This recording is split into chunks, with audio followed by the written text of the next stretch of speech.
Government centre model school Rattigan road Lahore میں student council election کے نو منتخب عہدیداران کی تقریب حلف برداری ہوئی۔ تقریب حلف برداری میں صوبائی وزیر خوراک پنجاب بلال یاسین نے خصوصی شرکت کی۔ پرنسپل سید عبدالواحد نے مہمان خصوصی کا پرتپاک استقبال کیا۔ اسپیشل اسکواڈ نے مہمان خصوصی کو سلامی اور پھولوں کا گلدستہ پیش کیا۔ مہمان خصوصی بلال یاسین نے اسکول میں جاری بورڈ آف انٹرمیڈیٹ اور سیکنڈری ایجوکیشن لاہور کے زیر سایہ انٹرمیڈیٹ امتحانی سینٹر کا دورہ کیا اور بہترین انتظامات پر عملے کو سراہا۔ تقریب کا باقاعدہ آغاز تلاوت قرآن پاک سے کیا گیا۔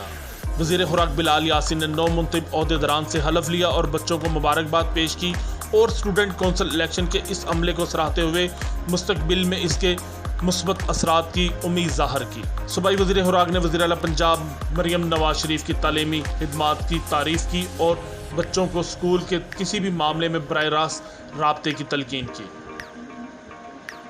پرنسپل سید عبدالواحد نے بلال یاسین کو اسکول میں آج کل پیش آنے والے سب سے بڑے مسائل ٹیوب ویل کی تنصیب کی درخواست کی، جس پر انہوں نے فوری عمل درآمد کی یقین دہانی کرائی۔ آخر میں سید عبدالواحد نے مہمان خصوصی کا شکریہ بھی ادا کیا۔ کیمرہ مین محسن رشید کے ساتھ ناصر محمود، نیوز ورلڈ اردو لاہور۔